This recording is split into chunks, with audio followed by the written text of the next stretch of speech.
அருட்பெருஞ்சோதி அருட்பெருஞ்சோதி தனிப்பெரும் கருணை அருட்பெருஞ்சோதி.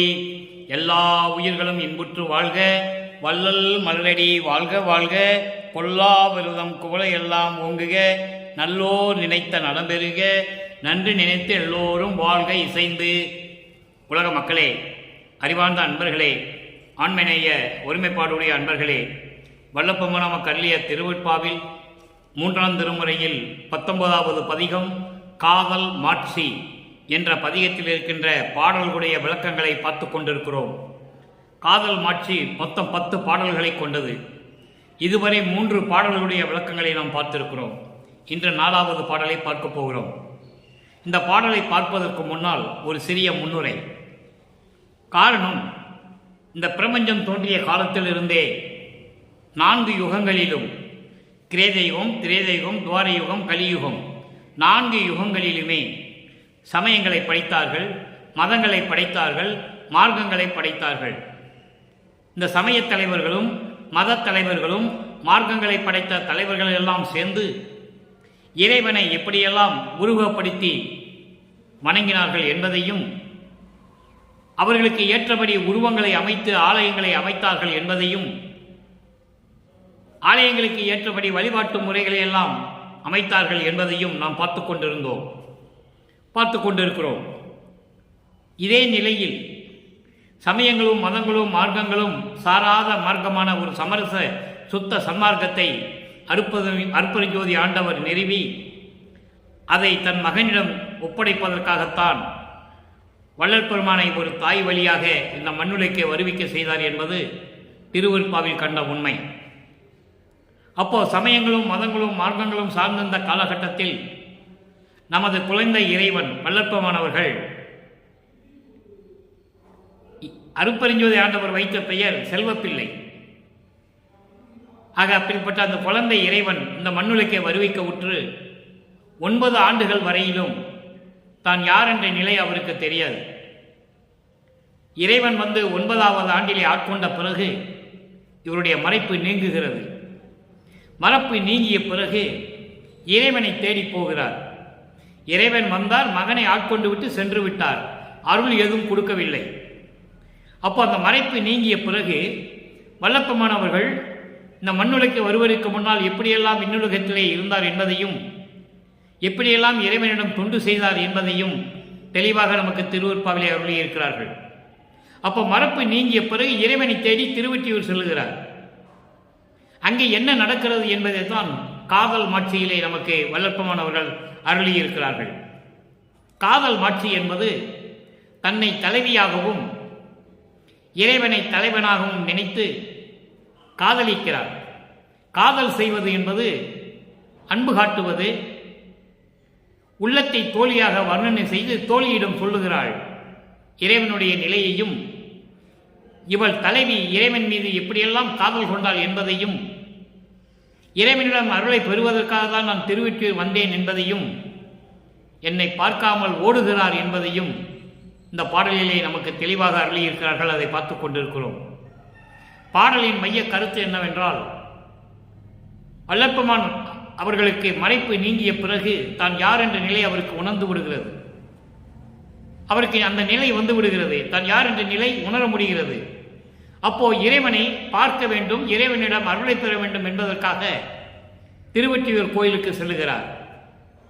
அங்கே இறைவன் இவரை பார்த்ததுமே ஓட்டம் பிடிக்கிறார், ஓடுகிறார். இவரும் பின்னாலே ஓடினாலும் ஓட்டத்தை பிடிக்க முடியவில்லை. இந்த நிலையை சொல்லுகிறார். அதாவது மறைப்பை நீக்கினார், அருளை கொடுக்கவில்லை.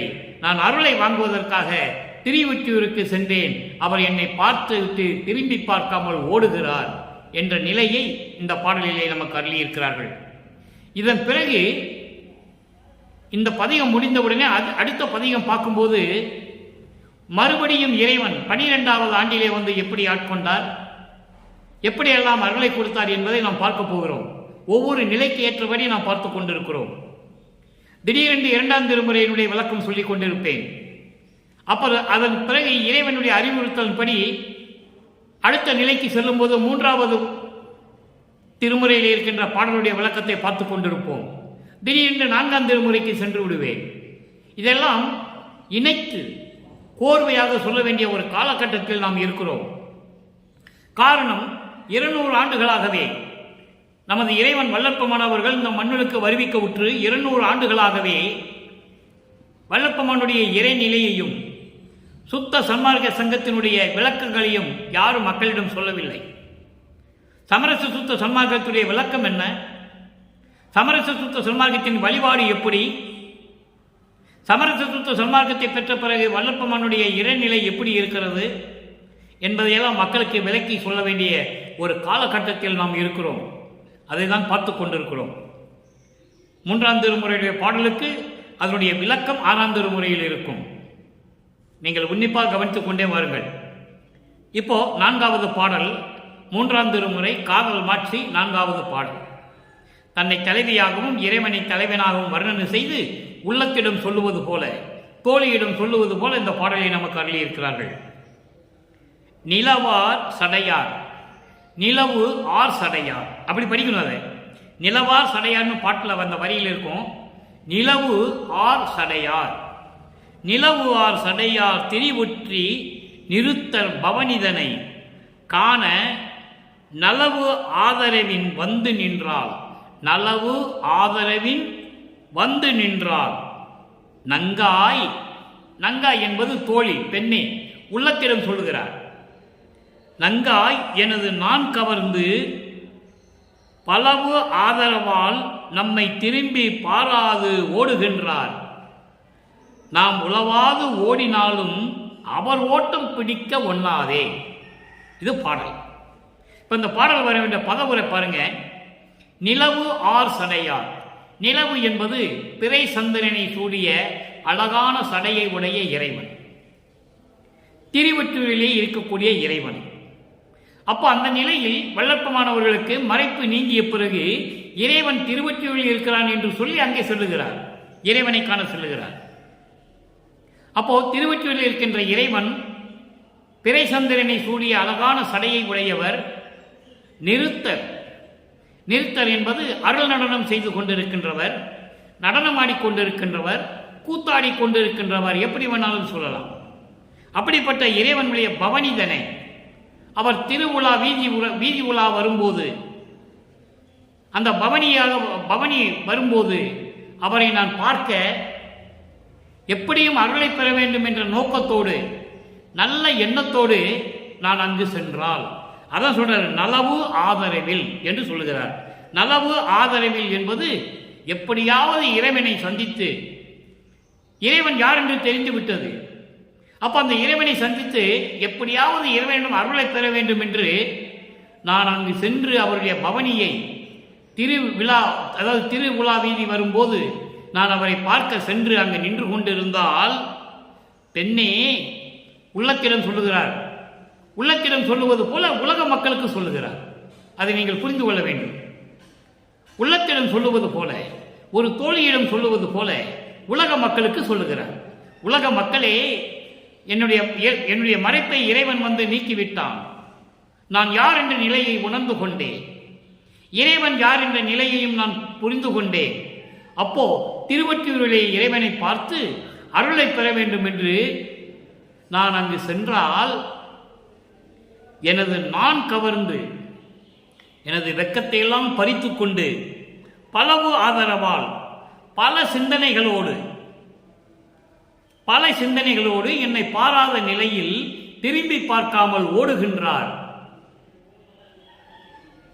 நாம் உலவாது ஓடினாலும் என்பது தொடர்ந்து நம்ம அந்த ஓட்டத்திற்கு தக்கபடி நாம் ஓடினா கூட அவர் ஓட்டத்தை பிடிக்க முடியாதே. அவன் இறைவனாயிற்றே. என்னை பார்த்து ஓடுகிறார். நான் அவரோடு தொடர்ந்து சென்று ஓட வேண்டும் என்று நினைத்தால் கூட அவர் ஓட்டத்தை என்னால் பிடிக்க முடியாதே சொல்லி இந்த பாடலை அருளி இருக்கிறார்கள். இந்த பாடலுடைய விளக்க உரையை கோர்வையாக சொல்லுகிறேன். அழகான பிறையை சூடிய சடையை உடைய இறைவன், திருவொற்றியூரிலே நடனமாடிக்கொண்டிருக்கின்ற இறைவன், அவருடைய பவனியை பார்ப்பதற்காக திருவிழா வீதி வரும்போது அந்த வீதியிலே திருவிழா வரும்போது அவருடைய பவனிதனை நான் பார்ப்பதற்காக எப்படியும் இறைவனிடம் அருளை பெற வேண்டும் என்ற ஒரு நல்ல சிந்தனையோடு நான் அங்கே நின்று கொண்டிருந்தால் என்னை பார்க்காமல் என் வெட்கத்தை பறித்து கொண்டு திரும்பி பார்க்காமல் ஓடிக்கொண்டிருக்கிறார்.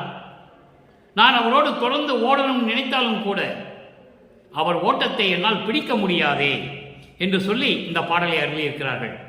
அப்போ தான் யார் என்ற தெரியாத நிலையில் இறைவன் வந்து ஆட்கொண்ட பிறகு இந்த பாடலை நமக்கு அருளியிருக்கிறார்கள். அதன் பிறகு என்ன நடந்திருக்கும் அதையும் மக்களுக்கு விளக்கி சொல்ல வேண்டும். இதே நிலையில் அவர் இல்லை, ஒவ்வொரு நிலையிலும் வந்து இறைவன் ஆட்கொள்ளுகிறார். 9வது கருவிலே போய் மகனை பார்த்த தந்தை ஒரு தாயின் கருவறையிலே இருக்கும்போது அங்கு ஒளிகாட்டி அருளமுதம் கொடுத்து காற்று வரவில்லையே என்று சொல்லும்போது அமுத காற்று வீசி மகனை மகிழ்வித்த தந்தை, அதன் பிறகு 6 மாத குழந்தையிலே சிதம்பரத்திலே திரை தூக்க தரிசித்த போது வெட்ட வெளியாய் காட்டிய தந்தை, அதன் பிறகு 9வது ஆண்டிலே ஆட்கொண்ட தந்தை, அதன் பிறகு மகனை பார்க்க வரவில்லை, 12வது ஆண்டிலே மீண்டும் வருகிறார். இப்படி ஒவ்வொரு பருவமாக, அதான் வல்லப்பெருமான் சொல்வார், முன்பருவம் பின்பருவம் காட்டி எனக்கு அருளினாய் என்று சொல்லுவார். ஒரேடியாக மொத்தமாக அருளை கொடுக்கவில்லை. நீங்க நல்லா கவனிக்கணும். அப்போ ஒவ்வொரு பருவமாக முன்பருவம் பின்பருவம் காட்டி எனக்கு அருளினாய் என்று சொல்லுவார். அற்புதமாக இருக்கும். அப்போ ஒவ்வொரு நிலையிலும் 12வது நிலையிலே என்ன அருளை கொடுத்தார், அதன் பிறகு வாலிப வயதிலே எப்படி அருளை கொடுத்தார், அதன் பிறகு எப்படி தனக்கோடி அம்மையார் கழுத்திலே தாலி கட்டும் போது என்ன அருளை கொடுத்தார், அதன் பிறகு சென்னையை விட்டு வரும்போது எப்படி அருளை கொடுத்தார் என்பதை நம்ம பகுதியாக பார்த்து கொண்டிருக்கிறோம். அப்போ இப்ப பார்க்க வேண்டியது 9வது வயதிலே ஆட்கொண்ட பிறகு தான் யார் என்ற நிலையை உணர்ந்த பிறகு இறைவனுடைய நிலையை தெரிந்த பிறகு இவன் தான் இறைவன், இனிமேல் நான் அவனை விடமாட்டேன் என்று சொல்லுவார். இதுக்கு முன்னால் இருந்த பதிகத்திலே நாம் விளக்கம் பார்க்கும் போது அப்போ விடமாட்டேன் என்று சொல்லும் பொழுது அதுக்கப்புறம் என்ன பெற்றுக்கொண்டார்? இந்த பாடலிலே இருக்கின்ற 3 நிலைகளுக்கும் விளக்கம் தர வேண்டியிருக்கிறது. 3 விளக்கங்கள். இந்த 3 விளக்கங்களும் 6ஆம் திருமுறையிலே எந்தெந்த பதிகத்திலே 4வது பாடல் என்பதை நீங்கள் கவனித்துக் கொண்டு வர வேண்டும். 6ஆம் திருமுறை முதல் பதில் 49வது பதிகம், இறைவனை ஏத்தும் இன்பம். இறைவனை ஏத்தும் இன்பம், இறைவனை வணங்குவதில் கிடைக்கின்ற ஒரு இன்பம். இங்க என்ன சொல்றாரு? 3ஆம் திருமுறையிலே சமயங்களும் மதங்களும் மார்க்கங்களும் சூழ்ந்திருந்த காலகட்டத்தில் இறைவன் என்ன சொல்றாரு? பிறை சூடிய இறைவன் என்று சொல்லுவார். திருவொற்றியூரில் இருக்கின்ற இறைவன் சொல்லுவார். நடனமாடுகின்ற இறைவன் என்று சொல்லுவார். இந்த நிலைக்கு இத பதில் 6ஆம் திருமுறையிலே 4வது பாடல், கருத்தனே. கருத்தனே என்பது அருட்பெருஞ்சோதியே. அப்போ அவர் சுத்த சன்மார்க்கத்தை பெற்றுக்கொண்டார். இறைவனிடமிருந்து சுத்த சன்மார்க்கத்தை பெற்றுக்கொண்டார். பெரிய சிவ அனுபவத்தால் சுத்த சன்மார்க்கம் பெற்றேன், இரவாமை உற்றேன் கான் தோழி என்று 6ஆம் திருமுறையிலே ஒரு பாடலிலே சொல்லுவார். அதுக்கெல்லாம் நான் விளக்கம் நிறைய கொடுத்திருக்கிறேன். நமது யூடியூப்ல போனா நீங்க பார்க்கலாம். கருத்தனே, அருட்பெருஞ்சோதி ஆண்டவரே, எனது கருத்தினுக்கு இசைந்த கணவனே, தன்னை தலைவியாகவும் இறைவனை தலைவனாகவும் வர்ணனை செய்து காதல் மாற்றி 3ஆம் திருமுறையினுடைய பாடலை பார்த்துக் கொண்டிருக்கிறோம். நான் அவனை பார்க்க சென்றால் என்னை பார்க்காமல் என்னை திரும்பி பார்த்துவிட்டு பல சிந்தனைகளோடு ஓடிக்கொண்டிருக்கிறார் என்று சொல்லுகிறார். இங்க என்ன சொல்ற பாருங்க, அருட்பெருஞ்சோதியே, என் கருத்தினுக்கு இசைந்த கணவனே, என் உள்ளத்துக்கு பிடித்த கணவனே. தன்னை பெண்ணாக உருவகப்படுத்தி பாடியதால் இறைவனை கணவன் என்று சொல்லுகிறார். அவ்வளவுதான். என் கருத்துக்கு இசைந்த கணவனே, என் உள்ளத்துக்கு பிடித்த கணவனே, இறைவனே என்று பொருள். இறைவனே என்று உன்னை சொல்லுவதா? எவ்வளவு அற்புதமா சொல்ற பாருங்க. என்கோ, என்கோ என்றால் சொல்லுவதா என்று அர்த்தம். கருத்தனே, எனது கருத்தினுக்கு இசைந்த கணவனே, கணவனே என்கோ. ஒருத்தனே, எல்லாமுடைய நாயகனே, ஒரு தனி பெரியனே என்கோ. திருத்தனே எனது செல்வமே எல்லாம் செய்வல்ல சித்தனே என்கோ நிறுத்தனே நிறுத்தனே எனக்கு பொறுத்தனே என்கோ நிலை அருட்ஜோதி நிந்தனையே. இது பாடல். விளக்கம் பாருங்க. கருத்தனே அருட்பெருஞ்சோதியே. சமயங்களும் மதங்களும் மார்க்கங்களும் சார்ந்த இந்த காலகட்டத்தில் இறைவனை எப்படி சொல்றாரு? சடையில் பிறை சூடிய இறைவனே என்று சொல்லுவார். அப்ப சமயங்களும் மதங்களும் மார்க்கங்களும் இல்லாத நிலையில் சுத்த சன்மார்க்கத்தை பெற்ற பிறகு அருட்பெருஞ்சோதி என்று சொல்லுகிறார். அருட்பெருஞ்சோதியே, எனது உள்ளத்திற்கு பிடித்த எனது கணவனே கணவனே என்று உன்னை நான் சொல்லுவதா, ஒருத்தனே என்று சொல்லுவதா, ஒரே இறைவன் என்று நான் உன்னை சொல்லுவதா, எல்லாம் உடைய நாயகனே என்று நான் சொல்லுவதா, ஒரு தனி பெரியனே என்று சொல்லுவதா, இயற்கை உண்மை விளக்க கடவுளாகிய இறைவன் என்று உன்னை சொல்லுவதா, அதோடு மட்டுமல்ல திருத்தனே என்று சொல்லுவதா. திருத்தன் என்றால் புனிதமானவன், ஒப்பற்ற நிலையில் இருக்கின்ற இறைவன், சுத்த சிவநிலையில் இருக்கின்ற இறைவன், புனிதன். எப்படி வேணாலும் நீங்கள் எடுத்துக்கொள்ளலாம், எல்லாம் ஒன்றுதான். நிறுத்தனை என்பது புனிதமானவனே என்று உன்னை சொல்லுவதா, எனது அருள் செல்வமே என்று உன்னை நான் சொல்லுவதா, எல்லாம் செய்யவல்ல சித்தனே என்று சொல்லுவதா. சித்தன் என்றால் இறைவன், அருட்பெருஞ்சோதி. சித்தர் என்று நீங்கள் பொருள்படக்கூடாது. சித்தர் என்று நினைச்சிட்டு இருக்கக்கூடாது. சித்தர்களுக்கெல்லாம் கர்ம சித்தியில் போனவர்கள். 3.25 நாளிகையிலிருந்து 3.25 வருடத்திற்குள் தான் அந்த சித்துகள் எல்லாம் அவனிடம் இருக்கும். அதுக்கப்புறம் போயிடும். அதுக்கப்புறம் திருப்பி அவன் தமம் இருக்கணும். தமம் இருந்து தான் வாங்க முடியும். யோக சித்தி பண்ணுறவங்களுக்கு 12 ஆண்டுகள் முதல் 108 ஆண்டுகள் வரை தான் அந்த சித்திகள் அவங்க கிட்ட இருக்கும். அதுக்கப்புறம் போயிடும். ஆனால் ஞான சித்தி அப்படி அல்ல. முத்தியை பெற்றேன், நம் முத்தியினால் ஞான சித்தியை உற்றேன் என்று உந்திப்பற, சித்த நானேன் என்று உந்திப்பற என்று சொல்லுவார். திருவுந்தியார் பதிகத்திலே 64வது பதிகம் 6ஆம் திருமுறையிலே 10வது பாடலிலே சொல்லுவார். நான் இறைவனாகிவிட்டேன் என்று சொல்லுவார். அந்த சித்தனை தான் இங்கே சொல்லுகிறார். சித்தனே உன்னை சித்தன் என்று சொல்லுவதா, அதோடு மட்டுமல்ல நிறுத்தனே என்று சொல்லுவதா, அருட்பெருஞ்சோதியாக இருந்து கொண்டு அருளடனம் செய்து கொண்டிருக்கின்ற இறைவன் என்ற ஒன்றை நான் சொல்லுவதா, எனக்கு பொருத்தமானவனே என்று நான் சொல்லுவதா, நிறை அருள்ஜோதி நிந்தனையே. சுத்த சிவானுபவம் கொண்ட பரிபூரணமாக, நிறை என்பது பரிபூரணமாக, சுத்த சிவானுபவத்தில் பரிபூர்ணமாக விளங்கிக் கொண்டிருக்கின்ற அருட்பெருஞ்சோதி ஆண்டவரே, உன்னை நான் எப்படி சொல்லுவது, எப்படி அழைப்பது என்று சொல்லி இந்த பாடலை அருளியிருக்கிறார்கள். இது ஒரு நிலையின் விளக்கம். 3ஆம் திருமுறை பாடலுக்கு ஒரு நிலையின் விளக்கம். அங்கே சமயங்களும் மதங்களும் மார்க்கங்களும் சார்ந்த நிலையில் இறைவனை பிறை சூடிய இறைவன் என்று சொல்லுவார். திருவற்றியூரில் இருக்கின்ற இறைவன் சொல்லுவார். சமரச சுத்த சன்மார்க்கத்தை பெற்ற பிறகு அதே இறைவனை அருட்பெருஞ்சோதி என்று சொல்லுவார். நீங்க நல்லா புரிஞ்சுக்கணும். அடுத்து பாருங்க, 2வது நிலைக்கு ஒரு விளக்கம். நலவு ஆதரவில் வந்து நின்றால் என்னை பார்க்காமல் என்னுடைய வெட்கத்தை பிடுங்கிக் கொண்டு என்னுடைய செயல்களையெல்லாம் பிடுங்கிக் கொண்டு ஓடிக்கொண்டிருக்கிறார் என்று சொல்லுகிறார். 3வது திருமுறையிலே இன்று நாம் பார்த்த பாடல் 4வது பாடலிலே. இதே 4வது பாடலுக்கு 6ஆம் திருமுறையிலே 52வது பதிகம் பொது நடம், அருள் நடனம் என்று பொருள், திருவடி புகழ்ச்சி என்று கூட சொல்லலாம். அந்த பதிகத்திலே 4வது பாடலிலே இந்த 2வது நிலைக்கு விளக்கம் இருக்கிறது. நல்லா பாருங்க. தன்னிய மதியே, தனித்த செஞ்சுடரே, சத்திய சாத்திய கனலே, ஒன்னிய ஒளியே, ஒளிக்குள் ஒளியே, உலகமெல்லாம் தலைக்க உள்ளத்தே நன்னிய விளக்கே, எண்ணியபடிக்கே நல்கிய ஞான கோணகமே, புண்ணிய நிதியே, கண்ணிய நிலியே, கண்ணிய நிலையே, பொது நடம் புரிகின்ற பொருளே. அங்கே திருவொற்றியூரிலே நடனமாடிக்கொண்டிருக்கின்ற இறைவன் என்று சொல்லுவார். இங்கே எப்படி சொல்றார் பாருங்க இறைவனை. அப்போ அந்த இறைவன் சமயங்களையும் மதங்களையும் மார்க்கங்களையும் நீக்கிவிட்டு சமரச சுத்த சன்மார்க்கத்தை நிறுவி ஒரே இறைவனாக திகழ்ந்து கொண்டிருக்கிறார். அவன்தான் அருட்பெருஞ்சோதி. தன்னிய மதியே, தன்னிய மதி என்பது மெஞ்ஞான அறிவே. நான் ஏற்கனவே மெஞ்ஞானத்துக்கு விளக்கம் நிறைய தடவை நான் கூறியிருக்கிறேன். ஞானம் வேறு, மெஞ்ஞானம் வேறு. இறைவனுடைய புகழை போற்றி வணங்கி அருளை பெற்றவர்கள் ஞானம் பெற்றவர்கள், அவ்வளவுதான்.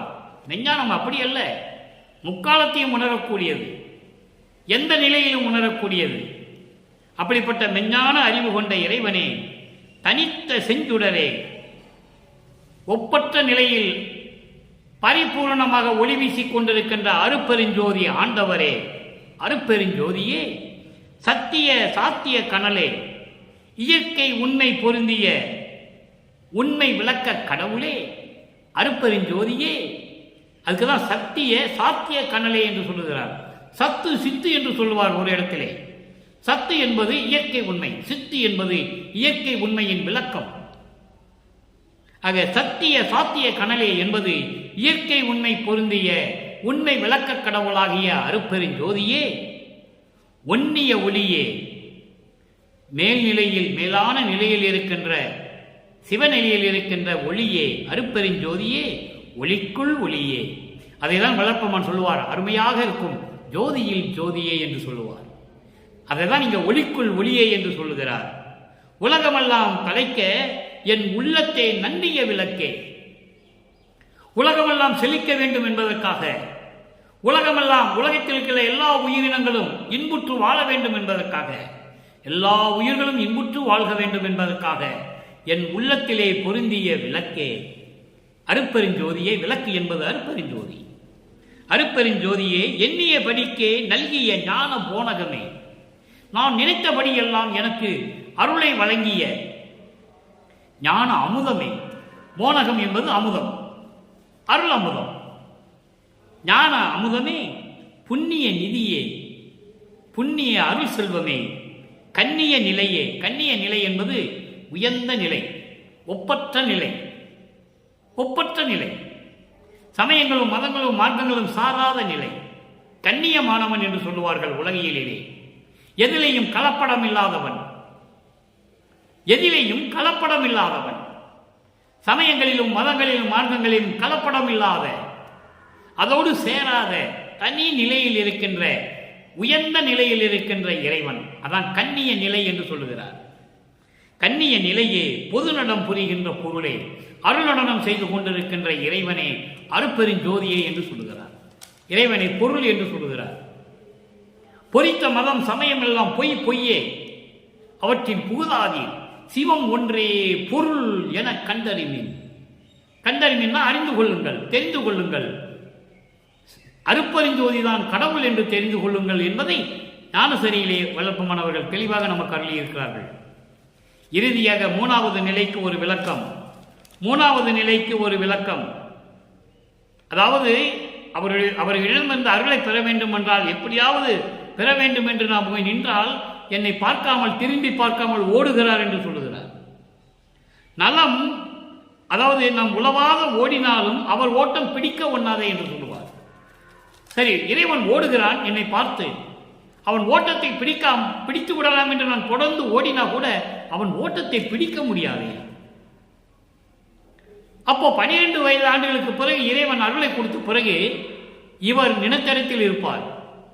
இங்க ஓட முடியாது என்று சொல்றார்களா, இறைவன் ஓடுகிறார், என்னால ஓட முடியல என்றார். அப்போ இறைவன் அவருக்கு அருளை கொடுக்கவில்லை, மறைப்பை மட்டும் நீக்குகிறார். தான் யார் என்ற நிலையை மட்டும் அவருக்கு உணர்த்திவிட்டு இவர் ஓடி விடுகிறார். ஓடி விடுகிறார் என்றால் என்னை விட்டு விலகிவிட்டார் என்று பொருள். இப்போ அவர் ஓட்டத்தை எல்லாம் நிறுத்தி எப்படியெல்லாம் அருளை பெற்றுக் கொண்டார், உலக மக்களுக்கு தெரிவிக்க வேண்டியது நமது கடமை. நல்லா கவனிங்க. பதிகம் 56 இறை இன்பக் குலைவு. இறை இன்பக் குலைவு. இறைவனிடம் அருளை பெற்ற பிறகு அதனுடைய மகிழ்ச்சி எப்படி இருக்கும், உள்ள நெகிழ்ச்சி எப்படி இருக்கும், அந்த பேரின்பமான நிலை எப்படி இருக்கும் என்பதை பார்க்க போகிறோம். நன்றாக கவனியுங்கள். கலைசார் முடிவு கடந்து உணர்வு கடந்து நிறைவாய் கரிசுயிலாய் கருணைமயமாய் விளங்கும் சிதாகாச நடுவில் இயற்கை உண்மை கலைசார் வடிவில் இன்ப நடம்புரியும் பெருமை தனி முதலே. இறைவனை எப்படி 3 வரியில சொல்றது, ஒரே விளக்கம் தான் 3 வரி. கலைசார் முடிவு செய்து உணர்வு கடந்து நிறைவாய் கரிசு இலாதாய் கருணைமயமாய் விளங்கும் சிதாகாய நடுவில் இயற்கை உண்மை தலைசார் வடிவில் இன்ப நடம்புரியும் பெருமை தனி முதலே. இது ஒரு நிலை. சாதா கல்வி பயிற்றி என் உள்ளம் சார்ந்து விளங்கும் சத்குருவே, புலைசார் மனத்து சிறியன் தனது குற்றம் அனைத்தும் பொறுத்தருளி பொன்றா வடிவு கொடுத்து எல்லாம் புரி வல்லவம் தந்து அருப்பெருஞ்சோதி நிலைசார் இறைமை அளித்தனை நான் பொதுவில் ஞான நீதி என்னும் நிறுத்தம் ஞான நீதி என்னும் நிறுத்தம் புரிகின்றேன்.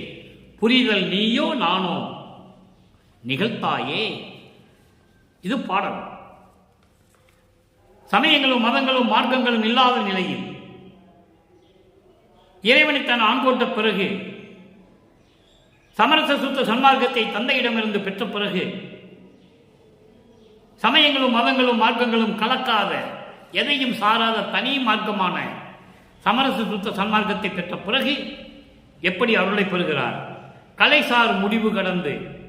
கலைசார் முடிவு கடந்து என்பது வேத நூல்களும் ஆகம நூல்களும் மற்ற ஏனைய நூல்களும் எந்த நூல்களாக இருந்தாலும் சரி, அதனுடைய முடிவுகளை எல்லாம் கடந்து, அதனுடைய முடிவுகள்லாம் முடிவான நிலை அல்ல, சரியான விளக்கங்கள் அல்ல. அப்போ அந்த விளக்கங்களுடைய முடிவுகளை எல்லாம் கடந்து உணர்வு கடந்து என்பது உயிரில் கலந்த அந்த உணர்ச்சிகளை எல்லாம் கடந்து, அந்த மனநிலைகளை எல்லாம் கடந்து நிறைவாய் பரிபூரணமாக கரிசு இலவாய். கரிசு இலா என்று குற்றம் இல்லாத கருணைமயமாய், அப்படி என்றால் குறைவில்லாத கருணைமயமாய், பரிபூரணமாக குறைவில்லாத கருணைமயமாய் விளங்கிக் கொண்டு சிதாகாச நடுவில், சிதாகாச வெளியில் இயற்கை உண்மை தலைசார் வடிவில், அருப்பெருஞ்சோதி வடிவில், இயற்கை உண்மை விளக்கமாக அருப்பெருஞ்சோதி வடிவில் இன்ப நடம் புரியும் பெருமை தனி முதலே. இன்ப நடம் புரியும் பேரின்பமாக அருளடம் புரிந்து கொண்டிருக்கின்ற பெருமை தனி முதலே. பெருமையோடு விளங்கிக் கொண்டிருக்கின்ற தனி முதலே. தனி முதலே என்பது எதையும் சாராத தனியாக இருப்பது, ஒப்பற்ற நிலையில் இருப்பது, எதனுடையும் சாராது ஒப்பிட முடியாத அளவுக்கு அவருக்கு நிகர் அவரேதான் என்ற நிலையில் அப்படி இருக்கின்ற முதல் கடவுளே, என் செல்வமே, அருப்பெருஞ்சோதி ஆண்டவரே என்று பலவிதமாக சொல்லுவார். அடுத்து பாருங்க, அப்படிப்பட்ட இறைவனே, எனக்கு சாதா கல்வி பயிற்றி, எனக்கு சாதா கல்வியை படிக்க வைத்து சொல்லிக் கொடுத்து, பயிற்சி என்றால் சொல்லிக் கொடுத்து என் உள் சார்ந்து விளங்கும், என் உள்ளத்திலே கலந்து கொண்டு இருக்கின்ற சத்குருவே. அங்கே 3ஆம் திருமுறையிலே இறைவன் என்னை பார்த்து ஓடுறான்னு சொல்லுவார். ஓடுகிறார், அவனை பிடிக்க முடியல என்று சொல்லுகிறார். அப்ப சமரச சுத்த சன்மார்க்கத்தை பெற்ற பிறகு இறைவன் எப்படி சாகா கல்வியை சொல்லிக் கொடுத்து உள்ளத்திலே கலந்து விளங்கிக் கொண்டிருக்கின்ற சத்குருவே, புலைசார் மனத்து சிறியன் தன் குற்றம் அனைத்தும் பொறுத்தருளி. புலைசார் மனத்து அப்படி என்றால் தீய குற்றங்கள், எண்ணங்கள், குற்றங்கள், தீய எண்ணங்கள் கூடிய மனம் கொண்ட இந்த சிறியவனையும் மன்னித்து, நான் செய்த பிழைகளை எல்லாம் மன்னித்து, நான் செய்த தவறுகளை எல்லாம் மன்னித்து பொறுத்து அருளி பொன்றா வடிவு கொடுத்து. பொன்றா வடிவு என்பது அழிவில்லாத வடிவு. அழிவில்லாத வடிவு என்பது அழிவில்லாத தேகம். அழிவில்லாத தேகம் என்பது 3 தேகம், முத்தேகம், சுத்த தேகம், புரவண தேகம், ஞான தேகம். இப்படி 3 தேகங்களையும் கொடுத்து எல்லாம் கூறி வல்லமும் தந்து இந்த பிரபஞ்சத்தை இயக்கக்கூடிய எல்லா அருள் வல்லமைகளையும் எனக்கு கொடுத்து. அப்ப பிரபஞ்சத்தை இயக்கக்கூடிய வல்லமைகள் என்ன? 5 தொழிலையும் கொடுத்து, படைத்தல், காத்தல், அருளல், மறைத்தல், இப்படி 5 தொழில்களையும் எனக்கு கொடுத்து, தத்துவங்களை எல்லாம் கடக்க செய்து, அந்தங்களை எல்லாம் கடக்க செய்து, என்னை இறைநிலையில் வைத்துக் கொண்டு இந்த பிரபஞ்சத்தை இயக்கக்கூடிய எல்லா வல்லமைகளையும் எனக்கு கொடுத்து அருள்ஜோதி நிலைசார் இறைமையும் தந்தனை. இறைமை என்பது கடவுள் நிலை. எவ்வளவு அற்புதமா சொல்ற பாருங்க. பிரபஞ்சத்தை இயக்கக்கூடிய வல்லமை மட்டும் கொடுக்கவில்லை, கடவுள் நிலையை கொடுத்து விட்டார் எனக்கு. அருப்பெருஞ்சோதி நிலைசார் இறைமை. அருப்பெருஞ்சோதியையும் என்னிடம் கொடுத்து, திருவருள் செங்கோலாட்சியையும் கொடுத்து, கடவுள் நிலையிலே என்னை நிற்க வைத்து எனக்கு எல்லாவற்றையும் கொடுத்தாய், அளித்தனை எல்லாவற்றையும் கொடுத்தாய். நான் பொதுவில் ஞான நீதி என்னும் நிறுத்தம் புரிகின்றேன். நான் சத்திய ஞான சபையிலே, திருச்சி சம்பளத்திலே, சத்திய ஞான சபையிலே ஞான நீதி என்னும் நிறுத்தம் புரிகின்றேன். ஞான நீதி என்னும் நிறுத்தம் என்பது சமரச சுத்த சன்மார்க்கம் என்னும் நடனம் புரிகின்றேன். நடனம் என்பது அருளாட்சி செய்கின்றேன். சமரச சுத்த சன்மார்க்கத்துடைய சத்திய நெறியில் இருந்து கொண்டு, அதைதான் விளக்கமாக சொல்லுகிறார், நடனம் புரிகின்றேன் என்று சொல்லுகிறார். சமரச சுத்த சன்மார்க்க சத்திய நெறியில் இருந்து கொண்டு அருளாட்சி செய்து கொண்டிருக்கிறேன். எவ்வளவு அற்புதமா சொல்ற பாருங்க. இந்த பிரபஞ்சம் தோன்றிய காலத்திலிருந்து எத்தனையோ கோடான கோடி பேர் தோன்றினார்கள். எந்த முனிவனும் எந்த ரிஷியும் சொன்னதே இல்லை, நான் தான் பிரபஞ்சத்தை இயக்கிக் கொண்டிருக்கிறேன் என்று யாருமே சொன்னதில்லை என்பதை இங்கே நான் பதிவு செய்ய கடமைப்பட்டிருக்கிறேன். இங்கே நம்ம பெருமான் இறைவன் என்ன சொல்றாரு? நான் பொதுவில் சத்திய ஞான சபையிலே இருந்து கொண்டு ஞான நீதி என்னும் நடனம் புரிகின்றேன். சமரச சுத்த சன்மார்க்க சத்திய நெறி என்னும் ஒரு நெறியில் இருந்து கொண்டு நான் அருளாட்சி செய்து கொண்டிருக்கிறேன். இந்த பிரபஞ்சத்தை இயக்கிக் கொண்டிருக்கிறேன். இதை செய்வது நீயா நானா? நிகழ்த்தாயோ நீ சொல்லுவாயாக. நீ செய்றியா நான் செய்யறமா? இதை சொல்லி நீ எனக்கு சொல்லுவாயாக. ஏனென்றால் இறைவன் இவரோடு கலந்து கொண்டார். இவர் போய் இறைவனிடம் கலக்கவில்லை. அருப்பெருஞ்சோதி ஆண்டவர் தன் மகனுடன் இரண்டர கலந்து கொண்டார். இருவரும் இறைவனாகிவிட்டார்கள், ஒரே இறைவனாகிவிட்டார்கள், அருப்பெருஞ்சோதி ஆகிவிட்டார்கள். அதுதானே உண்மை, அதுதானே சத்தியம். அதானே ஆறாம் திருமலை கடைசி பாடல்ல சொல்றாரு, என் சுவாமி என் துரை என் உயிர் நாயகனார் இன்று நான் வந்து இருக்கும் இடத்தில் அமர்கின்றார். எங்க? சித்தி வளாகம் குடிசையிலே. வள்ளல் பெருமானுக்காக ஒரு உலகத்தை அங்கு ரெடி பண்ணுகிறார் அருப்பெருஞ்சோதி. எப்படி பிரம்மன் உலகம், திருமால் உலகம், ருத்திரன் உலகம், இப்படி ஒவ்வொருத்தங்களுக்கும் ஒரு உலகம் இருக்கிறது. விண்ணோர் வேந்தனாகிய இந்திரனுக்கு இந்திரலோகம் இருக்கிறது, சத்தியலோகம் இருக்கிறது, இப்படியெல்லாம் லட்சுமி லோகம் இருக்கிறது. இப்படி நிறைய உலகங்கள் இருக்கின்றன. அதே போன்று தன் மகனுக்கும் ஒரு உலகத்தை தயார் செய்து, மகனே நீ வா உனக்கு முடி சூட்ட வேண்டும் என்று கூறும் பொழுது எனக்கு அது தேவையில்லை. பிரம்மன் வாழ்வு எனக்கு தேவையில்லை, திருமால் வாழ்வு எனக்கு தேவையில்லை, ருச்சிரன் வாழ்வு எனக்கு தேவையில்லை, அந்த உலகங்கள் எனக்கு தேவையில்லை. விருப்பிலேன் மாலையன் பதவி வேண்டி கொல் என விளிம்பினும் கொல்லேன் என்று சொல்லுகிறார். எனக்கு அதெல்லாம் தேவையில்லை. நீ என்னோடு இரண்டரை கலந்து கொள்ளுவார்கள், நீ என்னோடு இரண்டரை கலந்து கொள்ள வேண்டும். நான் இந்த சித்துவலா குடிசையிலே இருந்து கொண்டு பிரபஞ்சத்தை இயக்குவேன். என் சுவாமி என் துரை என் உயிர் நாயகனார் இன்று நான் இருக்கும் இடத்தில் வந்து அமர்கின்றார். பின்சாரும் இரண்டரை நாளிகையில் என் பேர் உடம்பில் கலந்து பிரியாது இருப்பார், உள்ளத்திலே பிரியாது இருப்பார். அதை தான் இங்கு சொல்லுகிறார். உள்ளத்திலே பிரியாது இருப்பார் என்பதை தான் இங்கே சொல்லுகிறார். அவ்வளவு என் உள்ளம் சார்ந்து விளங்கும் சற்குருவே, சாகா கல்வி பயிற்றி என் உள்ளம் சார்ந்து விளங்கும் சற்குருவே. எம்மை என்னும் இறையும் பிரியாது, என்னை விட்டு இறையும் பிரியாது. எம்மையினும் என்னை விட்டு இறையும் பிரியாது, அம்மையும் அப்பனுமாம் அருப்பெருஞ்சோதி. இது அகவல். என்னையும் பணி கொண்டு இரவா வரமளித்து அன்னையில் உவந்த அருப்பெருஞ்சோதி. அகவல். இரவா வரமளித்து என்னை ஏறா நிலைமிசை ஏற்றி வைத்து அறவாளியாம் அருப்பெருஞ்சோதி. அகவல். சாகா இது நிலை தந்தனம் உனக்கே ஆவா என அருளிய அருப்பெருஞ்சோதி. அகவல். இப்படி பல இடங்களிலே வளர்ப்பமானவர்கள் பிரபஞ்சத்தின் உண்மைகளை எல்லாம் சொல்லி அவருடைய நிலையை தெளிவுபடுத்துகிறார் உலக மக்களிடம். ஊழில் ஒரு ஊழி உளவினும் உளப்பராது ஓங்கி வாலி என்று எனக்கு வைத்த நன்னிதியே என்று சொல்லுவார்.